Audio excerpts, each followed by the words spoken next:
10 টাকার চিপস 150, 20 টাকার জল 200। মমতার অবদান আন্তর্জাতিক স্তরে বাংলার দুর্নাম, বাংলার লজ্জা মমতা। এমন সব ছন্দময় প্ল্যাকার্ড নিয়েই পশ্চিমবঙ্গের রাজপথ উত্তপ্ত করছেন বিজেপি নেতা শুভেন্দু অধিকারী।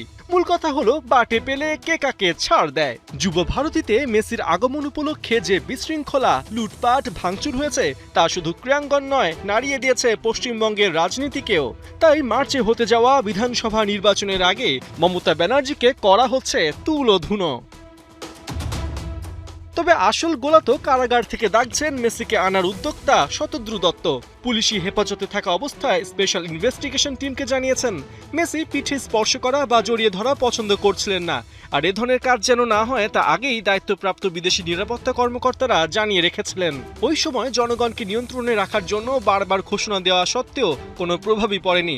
যেভাবে মেসিকে ঘিরে ধরে আলিঙ্গন করা হয়েছিল তা বিশ্বকাপজয়ী এই ফুটবলারের কাছে সম্পূর্ণ অগ্রহণযোগ্য ছিল। কিন্তু কথা হলো, এমন অবস্থা কেনই বা হবে? হায়দ্রাবাদ, মুম্বাই, দিল্লিতে তো এমনটা হয়নি। শতদ্রু দত্ত জানিয়েছেন যুব ভারতীতে সব বিশৃঙ্খলার মূলে ছিলেন প্রভাবশালী একজন। নাম প্রকাশ না করলেও সহজেই বোঝা গেছে সেই প্রভাবশালী ছিলেন তৎকালীন ক্রীড়ামন্ত্রী অরূপ বিশ্বাস। সেদিন মেসির কোমর জড়িয়ে ছবি তুলতে দেখা গেছে তাকে।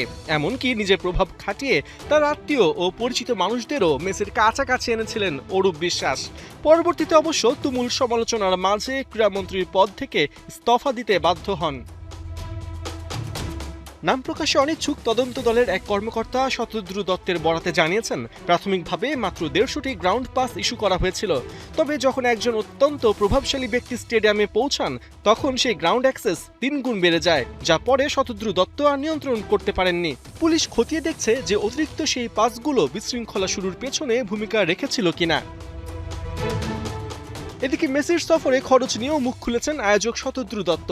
এসআইটিকে জানিয়েছেন ভারত সফরের জন্য মেসিকে 100 কোটি রুপি দেওয়া হয়েছে, যার মধ্যে 11 কোটি রুপি ট্যাক্স বাবদ কেটে রাখা হয়েছে। এই পুরো অর্থে 30% এসেছে স্পন্সরদের কাছ থেকে, আর 30% অর্থ তোলা হয়েছে টিকিট বিক্রি থেকে। এদিকে শুক্রবার শতদ্রু দত্তের বাড়িতে অভিযান চালিয়ে বেশ কিছু গুরুত্বপূর্ণ নথি জব্দ করা হয়েছে। এমনকি ফ্রিজ করা ব্যাংক অ্যাকাউন্টে পাওয়া গেছে 20 কোটি রুপি।